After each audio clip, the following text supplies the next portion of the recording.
Hey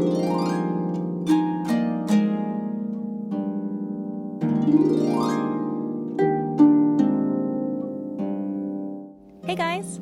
So during this crazy time when we're all doing our part to social distance, I decided I wanted to record a tattoo tour video. So I'm going to tell you all about my tattoos, where I got them, and who did them.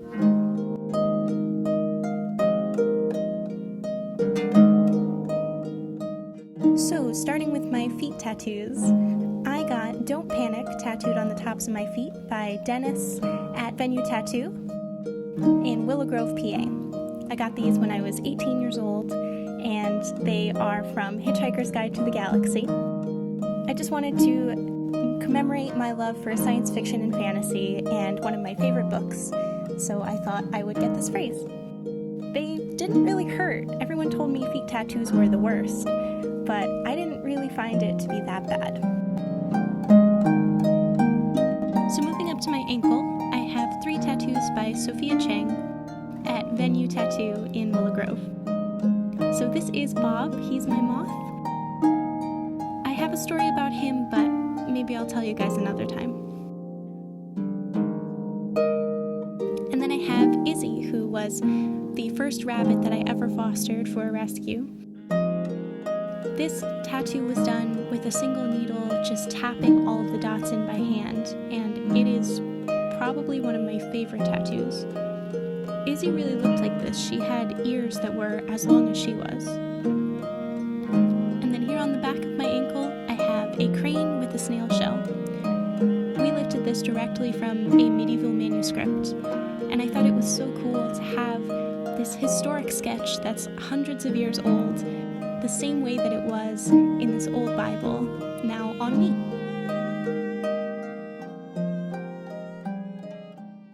Moving up my right leg to my thigh, I have I Must Go Down to the Seas Again. This was also done by Dennis at Venue Tattoo in Willow Grove that same summer that I turned 18. And I got this tattoo from a song called Sea Fever for baritone voice. It's a classical piece that I used to sing with my old singing teacher, and it's an homage to him and my experiences with him. Love you, Herb. So up to my ribs on my right side, this is the only tattoo I have that I dislike. I got it when I was 18, it was my second tattoo ever, and I just didn't research the artist that well. I couldn't even tell you who did it because the shop doesn't even exist anymore. And through the years, with weight gain and loss, some of the lines have become really blown out, and maybe I'll fix it one day, but it hurt a lot, so maybe not. So moving over to my left side, I have my Tourette syndrome tattoo. I got this done at Noko'oi Tattoo in Philadelphia, although I can't remember who did it, sorry. This used to be the symbol for the Tourette Syndrome Association, which is now called the Tourette Association of America. And funny story, through my volunteering, I've actually met 2 other people with Tourette's who have this same tattoo, or some variation of it, and it's just so much fun to be in this little club of people who all have this same tattoo with the same meaning. On to my leg sleeve. So this entire sleeve was done by Ike Abrams at Grim Tattoo in Pendle, who I highly recommend. He is super fun to hang out with. So the entire top half of my sleeve is an Egyptian leg sleeve, which was inspired by the fact that I already had 2 small Egyptian-themed tattoos on this thigh before I got the sleeve itself. So we put a sunset at the pyramids at Giza. We've got this cat and a scarab there in the middle. And then here's that Ankh. This is the first tattoo that I ever got when I was 18. We did color over it because it needed a little bit of touching up. So I guess it's not really its original form anymore, but above Cleopatra here is one of my favorite parts of the whole tattoo, which is this rainbow mandala.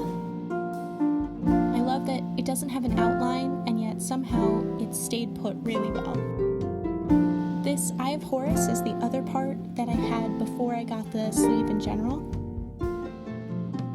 And as we move down to other cultures, we have this ancient Scandinavian ship sitting on the River Nile, which wraps around my entire leg in a ring.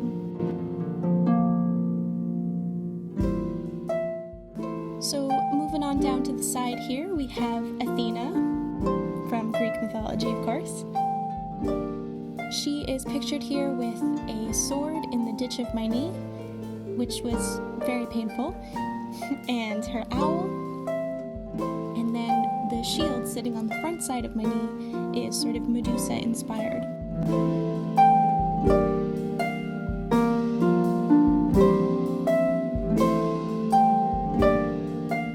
On the front part of my knee, we transition to the night sky.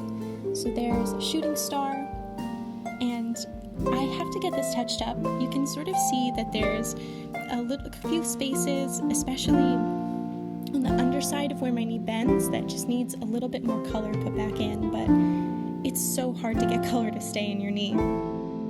So this is Freya from Norse mythology. She has sort of a dragon-inspired shield, and she has a spear. I've got a couple ideas for how I can spruce her up. I feel like she's not as detailed as the rest of the tattoo is, but she also has one of her cats here that pulls her chariot in the myth.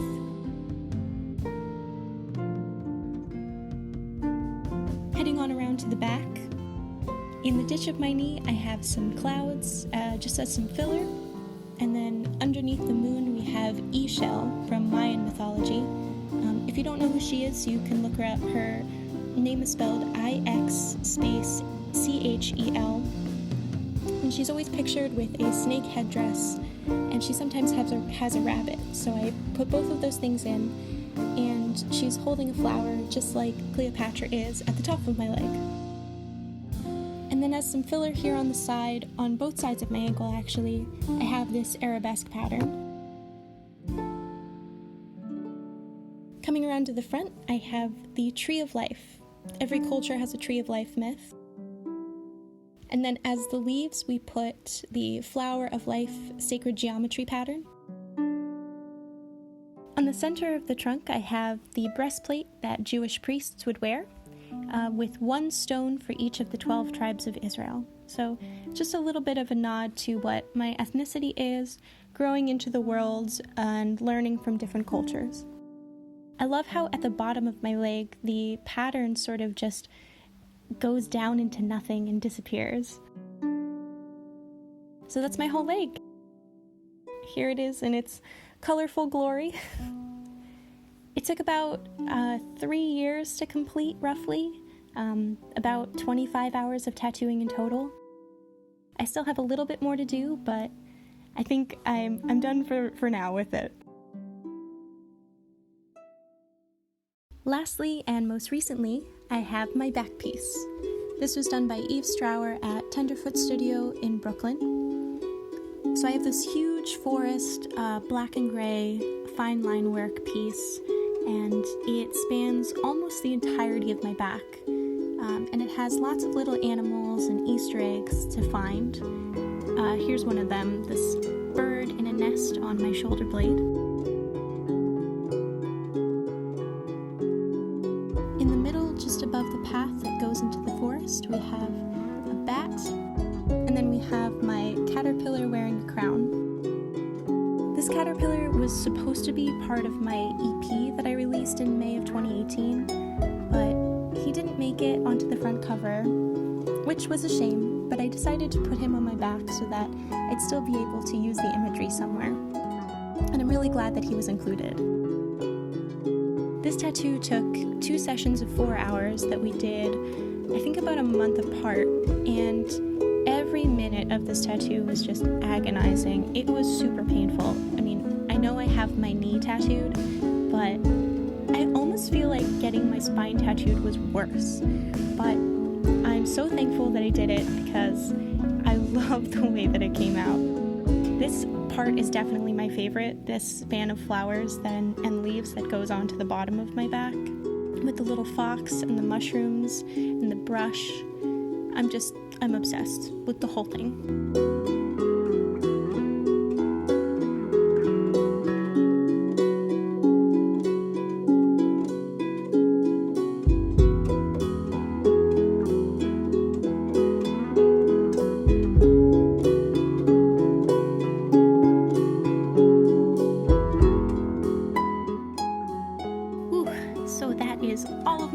is. Thank you guys so much for watching. I did want to mention that I've been working really hard on new music, and some of it has been featured in this video.